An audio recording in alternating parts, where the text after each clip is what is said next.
E aí pessoal, tudo certo com vocês? Eu me chamo Mauro Júnior e o intuito desse canal é te ajudar e te ensinar a investir em renda passiva através de fundos imobiliários. Então você quer aprender a gerar renda passiva, você está no lugar certo. Você quer aprender sobre fundo imobiliário, você está no lugar certo.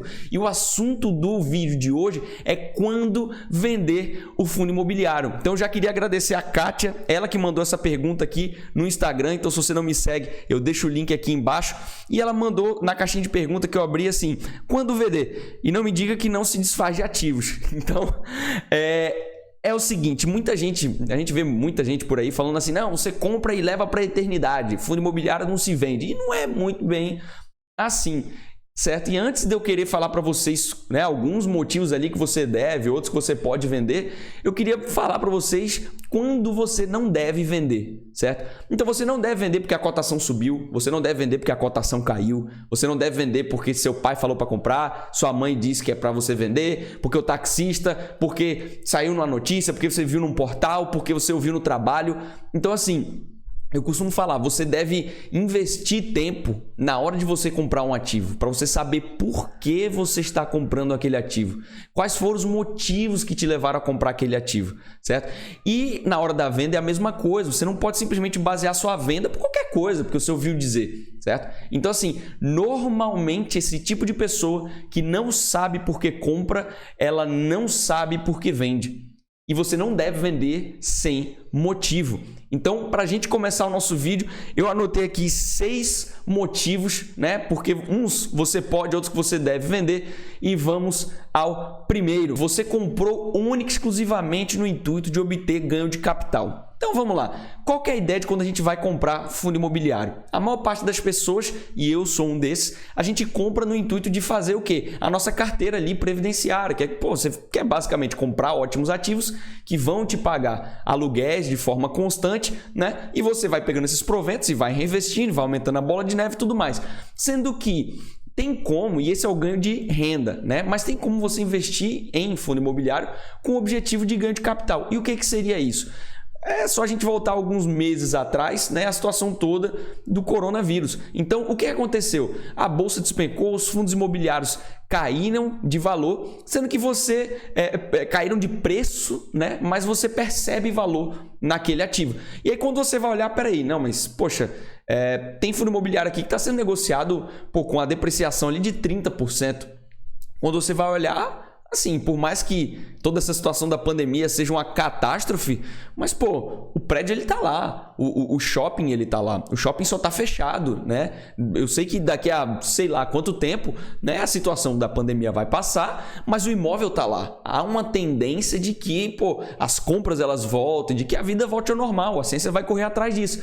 Então assim, aquela pessoa que ela vai, bate o olho e fala, peraí, esse fundo imobiliário aqui, ele tem ativos muito bons, e ele está sendo negociado a metade do preço, com 40% de desconto? Não, pô. Eu vou comprar e quando atingir, sei lá, o valor completo ali, né, do valor patrimonial dele, ou seja, esse desconto de 30%, 40% chegar a zero, eu vou lá e vendo. Então a pessoa ela comprou com a única motivação de obter ganho de capital. Esse é o motivo número 1. Motivo número 2, se você quer realizar flipagem ou arbitragem, tenha calma. Quem é um pouquinho mais avançado já entende o que é isso, né? Já pegou toda a ideia, mas para quem é mais iniciante eu vou explicar para vocês como que se desenrola nessa questão de flipagem e arbitragem. Basicamente é o seguinte, o fundo imobiliário ele não tem dinheiro na mão para conseguir fazer uma compra de um novo galpão, de um novo shopping ou comprar ali, né, novos CRIs que tem um volume financeiro muito grande. Por quê? Porque, né, pela legislação, o gestor tem que repassar para a gente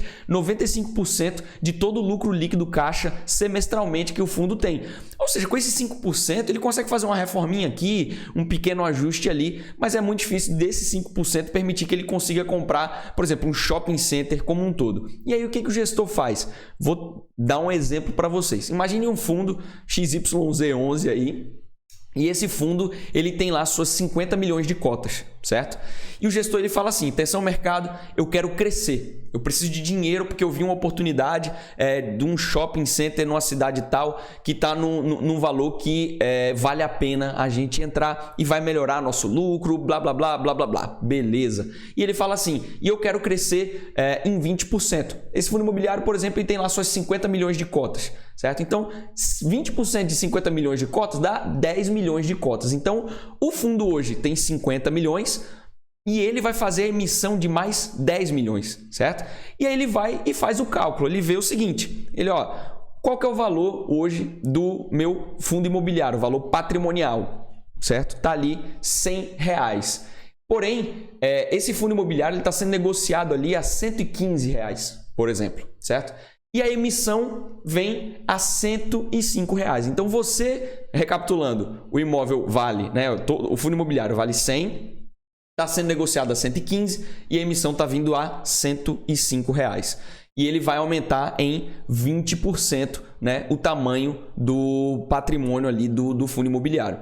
E aí, quem já é dono de cotas desse fundo imobiliário tem direito a participar, ou seja, aumentar a participação nesse fundo imobiliário enquanto na mesma proporção que o gestor está querendo aumentar o fundo imobiliário. Então ele não está querendo, ele não está lançando 20% ali, está querendo aumentar em 20% a quantidade de cotas. Então você que é cotista tem direito a aumentar também em 20% a sua participação nos fundos imobiliários, na quantidade de cotas que você já tem desse fundo imobiliário. Então, a valores redondos, imagine que você tem 100 cotas desse fundo imobiliário. Então, se você tem 100 cotas e ele está querendo, né, ele está emitindo ali 20%, você tem direito a quantas cotas nessa emissão? 20. Então, se você quiser, se para você, né, você acha que faz sentido, você consegue comprar 20 cotas. A qual valor? A 105. Olha só que vantagem. Ele vale 100. Está sendo negociado a 115, porém você pode comprar 20 cotas a 105. Ou seja, você está comprando com a diferença de R$10. Aí é que entra a tal da flipagem e arbitragem. Porque veja só, imagine o seguinte, que para você, né, a sua carteira já está numa concentração X, que você não quer aumentar a participação em fundo de shopping, como esse que eu estou dando um exemplo. Para você, a quantidade de cotas que você já tem já é suficiente, você não quer ter mais cotas de fundo imobiliário. Só que, poxa, quando você para olhar, você vê que, poxa, o fundo imobiliário está sendo negociado a 115. Eu posso comprar 105? Caramba, eu vou realizar uma tal da arbitragem ou da flipagem. E basicamente o que é isso? Você aceita as condições que o gestor, né, ele está emitindo essas novas cotas, você se propõe a comprar essas 20 cotas a 105, porém você já vende 20 cotas no mercado a 115. Ou seja, o que está acontecendo? Você está comprando 20 cotas através da subscrição e está vendendo no mercado 20 cotas que estão mais caras do que o valor da subscrição.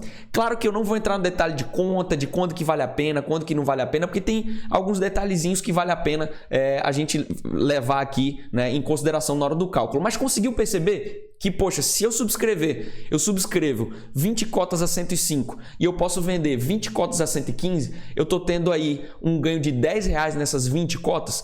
É isso que eu quis dizer para vocês nesse segundo motivo aqui, porque você pode ou deve, né, dependendo da sua vontade, né, vender cotas de fundo imobiliário, quando você quiser realizar a tal da flipagem ou arbitragem. Não vou me aprofundar muito mais que isso, que não é o intuito desse vídeo. Mas se você quiser que eu faça um vídeo explicando tintim por tintim como que é o cálculo para ver se vale a pena, se não vale a pena, será que eu estou me estressando à toa? Será que não era o caso de eu ficar de fora? Escreve aí nos comentários que vai ser um prazer eu fazer um vídeo mais avançado sobre isso.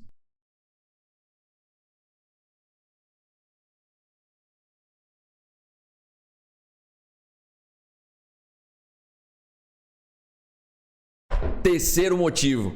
Então, o terceiro motivo é quando o fundo imobiliário ele perde aqueles fundamentos pelos quais você comprou. Então, imagine o seguinte. Imagine que, poxa, você vai lá, para um tempo, para analisar, ver por que você quer comprar um determinado fundo imobiliário, certo? E aí você olha o seguinte.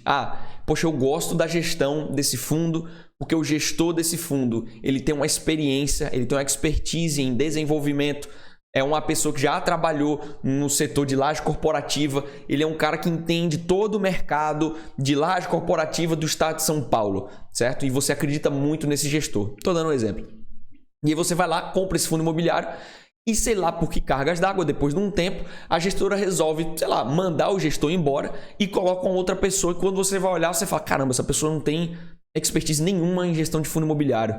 Ela não sabe nada, o histórico dela é péssimo. Então assim, poxa, o motivo pelo qual você acabou entrando naquele fundo imobiliário não existe mais, né? Ele perdeu os fundamentos, né? Imagine o seguinte que, vamos supor, você para estudar o prospecto daquele fundo imobiliário, né, os regulamentos, e eles dizem por qualquer motivo, né, que pô, a ideia deles, eles podem, mas eles no momento eles preferem não construir. Eles estão preferindo já comprar imóveis prontos. E aí você percebe que, poxa, o fundo imobiliário está numa dinâmica de cada vez querer construir mais. E está entrando, né, uma quantidade de risco que você não queria no seu fundo imobiliário. Então, assim, perdeu aquele fundamento daquela primeira compra que você realizou. E esse é um motivo que você tem que pesar se vale a pena ou não você ficar no seu fundo imobiliário. Quarto motivo que me motivaria a vender, né? Quando a gestão ela está deixando a desejar. Na minha opinião, a característica mais importante que tem no fundo imobiliário é a gestão. Por que a gestão? Tem gente que vai dizer que pô, o que interessa no fundo imobiliário é a localização. É óbvio que a localização importa, mas quem é que vai comprar aquela localização boa? É o gestor.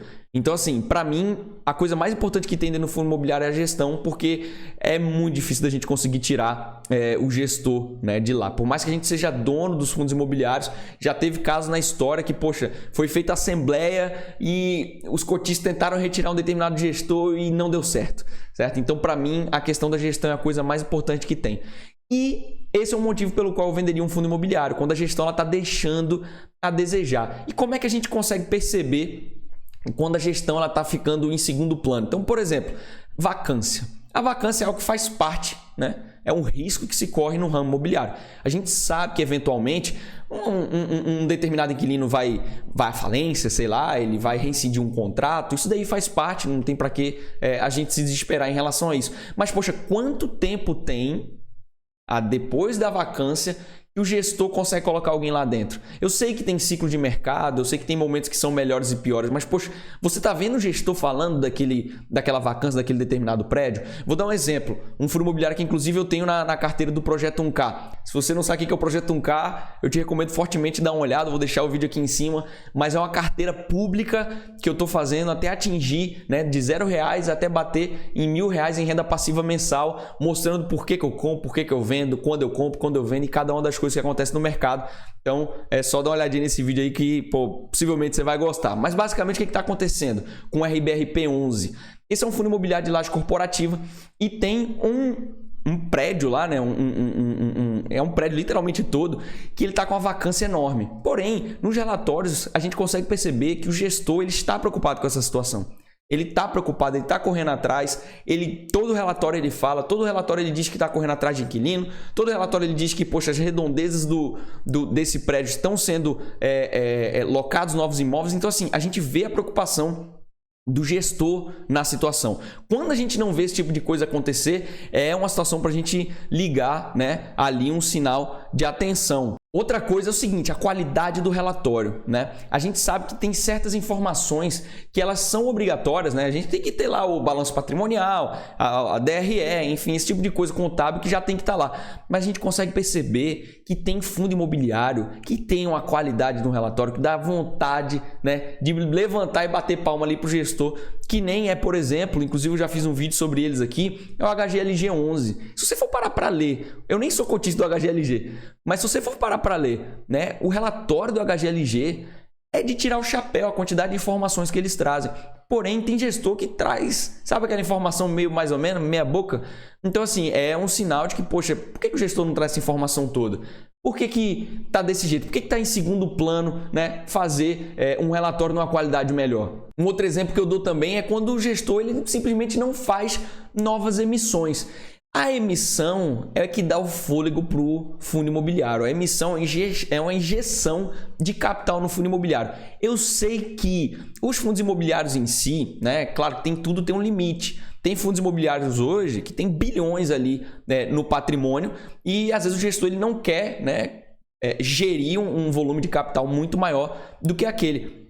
Mas tem fundo imobiliário que tem uma quantidade muito pequena, né, de recursos comparado a outros fundos imobiliários. Então, poxa, você às vezes vê um momento muito bom, propício a novas emissões, você não vê o fundo querendo crescer. Então, para mim, é mais uma questão ali de gestão que eu tenho que ficar atento. Outra coisa também que eu fico atento é o seguinte, na própria emissão, que nem aconteceu, eu inclusive falei sobre isso, a emissão do MCCI 11. Pô, eles tinham colocado um valor, né, da emissão acima do valor que estava sendo negociado no mercado. Não faz sentido. Por que eu vou entrar numa emissão para pagar mais do que eu posso pagar no próprio mercado? Inclusive, né, palmas aí para o gestor que eles refizeram e atualizaram esse valor e trouxeram para um valor mais condizente. Mas basicamente o que eu queria falar para vocês tem que acompanhar de perto e ver o que o seu gestor ele tem feito, porque ele é a cabeça do fundo imobiliário. Essa, inclusive, é uma das desvantagens de se investir em fundo imobiliário. Se você, né, tivesse todo o dinheiro de um fundo imobiliário, você escolhia qual que é o galpão que você quer comprar, qual que é a laje que você quer comprar. Mas quando a gente investe através ali, né, dos fundos imobiliários, a gente acaba delegando, né, essa capacidade de tomar ação para um gestor. Então, por isso que eu digo, o gestor é o cara mais importante que tem ali no fundo imobiliário e a gente tem que acompanhar de perto o trabalho desse cara. Quinto motivo pelo qual eu venderia um fundo imobiliário. Então, é para rebalancear uma carteira. Então, olha só o que aconteceu. Eu vou contar para vocês uma historinha do que aconteceu comigo na minha carteira privada, né? Eu tenho um fundo imobiliário lá, que é um fundo de papel, e esse fundo de papel, para mim, é o meu xodó. Ele paga um yield maravilhoso, ele normalmente é difícil de você ver, né, esse fundo imobiliário negociando abaixo ali, né, do P sobre VP menos que 1, porque ele é o queridinho aí, muita gente investe. E o que foi acontecendo no período pré-pandemia? Ele veio fazendo cada vez mais novas emissões com valor, com desconto, né, comparado ao valor de mercado muito alto. Né? Tava valendo muito a pena entrar nessas emissões. E eu fui me empolgando. E eu fui entrando e fui comprando. Toda vez que tinha emissão eu ia comprando. Toda vez que eu tinha emissão eu ia comprando. Quando eu parei para ver, da minha carteira de fundo imobiliário, 40% era esse fundo imobiliário. Eu olhei assim e falei, nossa, me empolguei demais. Então, o que eu precisei fazer? Eu precisei rebalancear a minha carteira. Então, esse é um outro motivo pelo qual eu venderia um fundo imobiliário, que é para rebalancear. Eu olhei e falei, não, peraí, eu tô com muito fundo de papel, tô com pouco fundo de shopping, calma aí. Deixa eu vender um pouco daqui, deixa eu colocar um pouco para cá, para, né, diminuir ali a minha exposição ao risco em determinado tipo de papel. E o último motivo pelo qual eu venderia é no momento de grande distorção.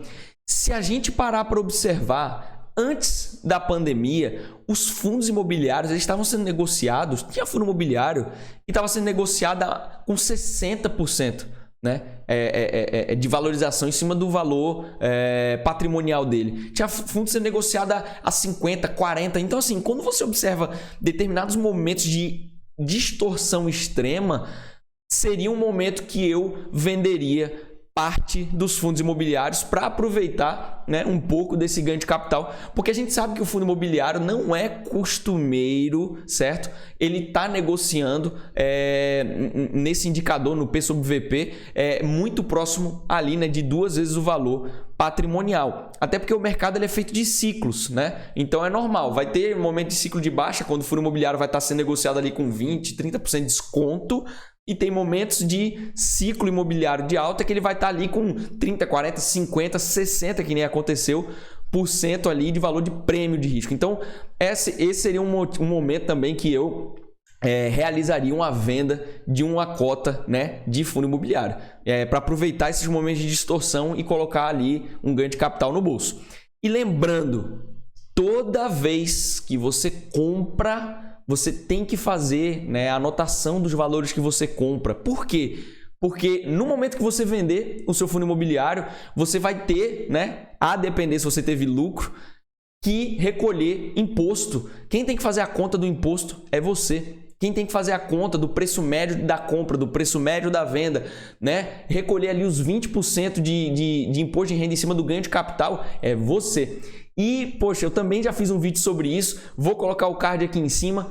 E não é nada do outro mundo, mas poxa, a pessoa tem que saber ler uma nota de corretagem, ela tem que saber fazer as contas certinho para ela não pagar menos e ficar devendo na hora de fazer a sua declaração de imposto de renda e nem pagar mais porque a Receita ela não vai te devolver. Você tem que ficar bem esperto em relação a isso. Então é isso, gente. Espero que vocês tenham gostado desse vídeo. Espero que ajude vocês aí a balizar, né? Quando vocês vão ou podem, né, vender aí suas cotas de fundo imobiliário. E você, por quais motivos que você venderia ou já vendeu, né, suas cotas de fundo imobiliário? Tem alguma outra que eu não falei? Escreve aqui.